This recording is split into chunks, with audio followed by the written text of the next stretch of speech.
Hi guys, welcome back to my channel. So today, as you've guessed by the title, I'm going to be talking all things acne scarring, skincare, ingredients, just trying to help out really, because I know when I was going through like my acne and kind of getting my skin to recover from it, I wish I'd had a video like this to watch.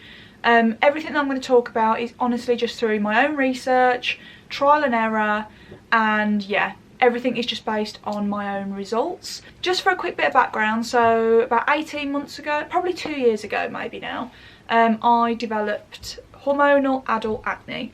Not going to go too much into that because, as I said, this video is more aimed at like helping the aftermath of acne. So anyway, I developed acne, got on top of the breakouts, and the worst thing was, just as I was so relieved that the acne had stopped, my skin still pretty much looked like it had spots because of all the marks, the hyperpigmentation, the scarring, and yeah, it was a massive confidence killer.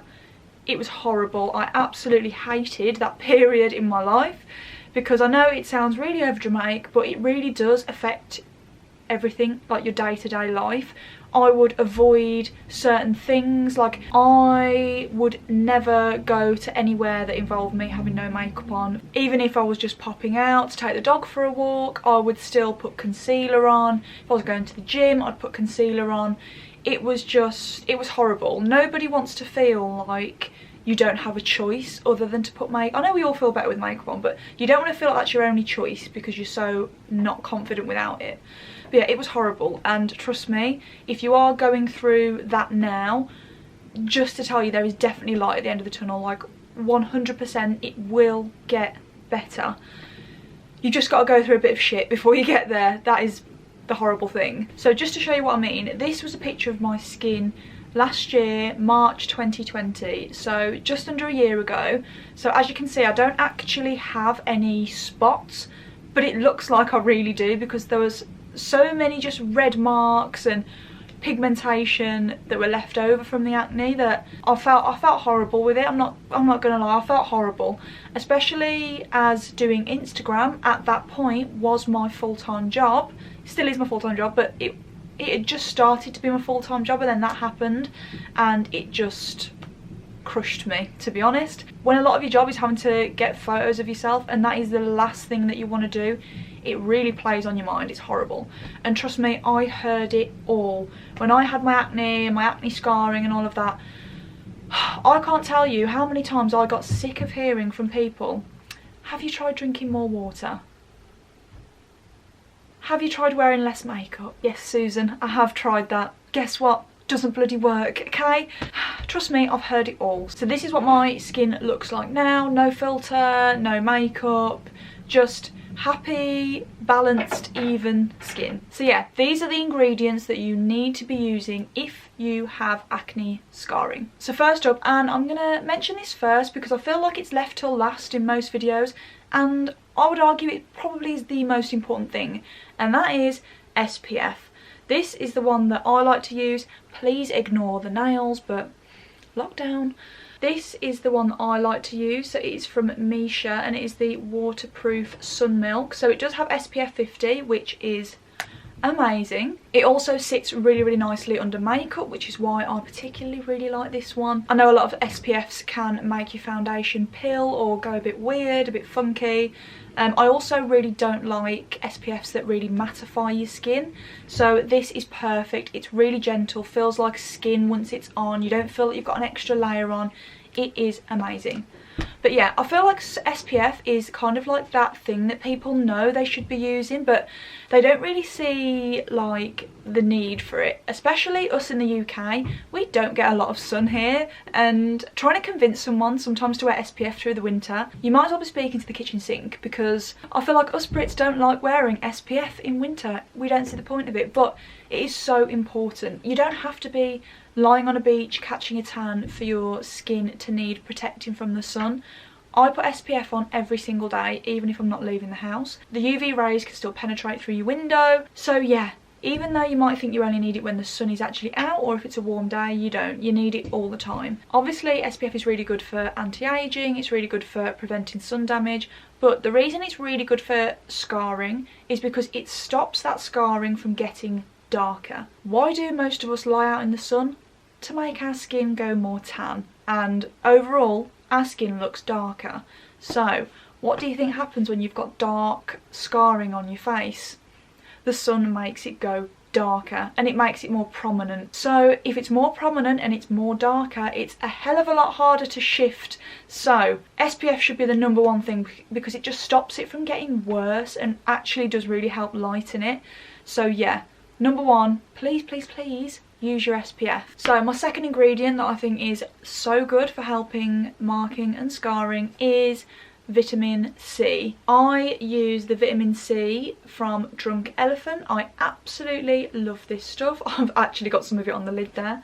Absolutely love this stuff. I use this every single morning without fail. So vitamin C is a really, really strong antioxidant. It really helps break up and lighten any hyperpigmentation, which is obviously the goal when it comes to acne marks. It also helps skin's natural regeneration process, so basically helps your skin create new skin, which is what we want to overcome the scarring. It also helps to offset damage caused by UV rays and air pollution. So again, it will also help prevent the marks from getting any darker. So overall, it helps to even out your skin tone. It significantly improves brightness of skin. I can't tell you how fresh my skin feels when I put vitamin C on. Like, my skin looks like glass after I put it on. It's just amazing, such a good ingredient. It also helps to prevent melanin production.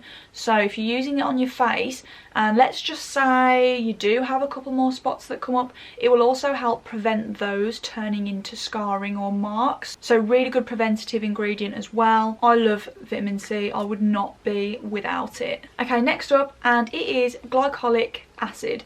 This is the one that I've been using recently, really been loving. Again, from Drunk Elephant. Probably one of my favourite skincare brands, if I'm being honest. But yeah, Drunk Elephant skincare, my skin just seems to really love it. So glycolic acid is basically a chemical exfoliant. I use glycolic acid probably twice a week, and it essentially helps your skin create new skin quicker. So what it does is it helps to loosen old dead skin on the surface and get rid of it so that you can reveal new fresh skin. What you will sometimes see glycolic acids referred to is AHAs. So there's two different types of acids. There's AHAs and there's BHAs.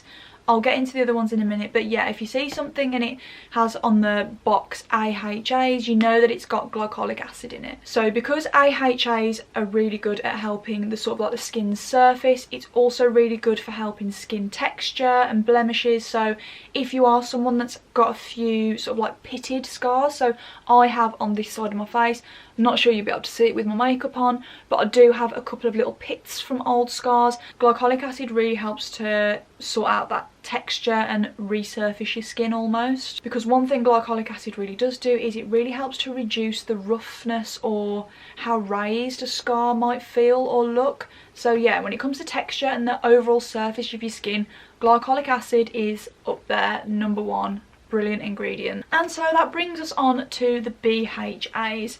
So this is salicylic acid, and this is my all-time, probably, I will actually say, probably my all-time favourite skincare product in the world ever, because it has changed my skin so much. And it is the Paula's Choice BHA Liquid Exfoliant. Absolutely brilliant skincare.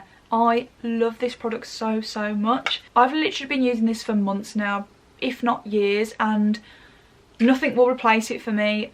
I will not ever not buy this. So as I've just spoken about with the AHAs, so the main difference between AHAs and BHAs is that AHAs are water soluble, whereas BHAs are oil soluble.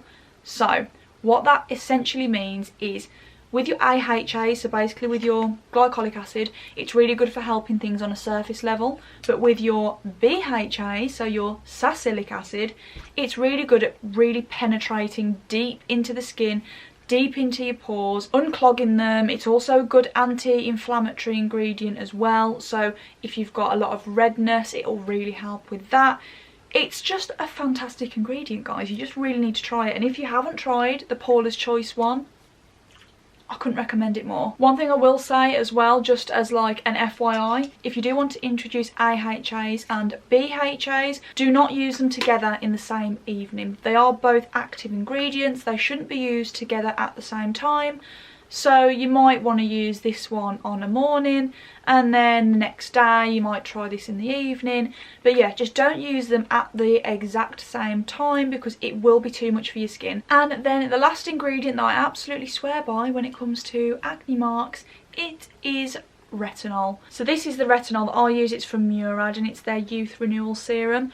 Really good stuff, but it does really pack a hell of a punch. It is a strong retinol. So retinol you might have heard of. It's a massive big cult favourite in the skincare industry when it comes to anti-aging. So retinol is basically a type of retinoid and it derives from vitamin A. What it helps your skin to do is produce collagen, elastin, all the stuff that we lose as we get older, hence why it's a cult favourite for anti-aging. It helps fine lines and wrinkles, it helps pores. So because it does all that, what it also helps your skin to do is, again, produce new skin. And the whole thing about producing new skin isn't damaged. New skin is fresh, baby-like, hasn't been damaged, and if you're using your SPF, your vitamin C, your retinols, it won't get damaged either. So the quicker your skin cells can turn over and regenerate new skin, the quicker your skin will look clear. Really good skincare ingredient. If you don't already use a retinol, really recommend using it. One thing I will say about retinol is it is a strong ingredient, so don't just think, right, I'm going to go all in and find the strongest stuff because I want it to go away quicker. Retinol is one of those ingredients that you really have to build up a tolerance to. I actually started out with the retinol from The Ordinary in a squalene oil, and the oil basically helps the retinol to not be as strong, if that makes sense. So yeah, just build up a tolerance to it. Don't use retinol every night if you're not used to it. Maybe use it twice a week and then build up your usage, because you can have some side effects with retinol. It can make your skin dry, flaky, itchy, red, sensitive. So yeah, as I said, it does pack a hell of a punch, but it is worth it. So it is worth the initial kind of annoyance of having to get your skin used to it, because overall it is great. So that is it. Those are my top skincare ingredient recommendations for if you are struggling with acne marks, acne scarring. So I really hope you found this useful. Let me know if you're going to try out any of the products that I recommended. So yeah, I hope it did answer some questions. Hope it wasn't too boring. Try not to go into too much detail of each of the ingredients, but I'm not gonna lie, I am a bit of a self-confessed skincare geek, so I find this stuff really interesting. But yeah, I really hope you found it useful. So as always, I will see you in the next one. Bye!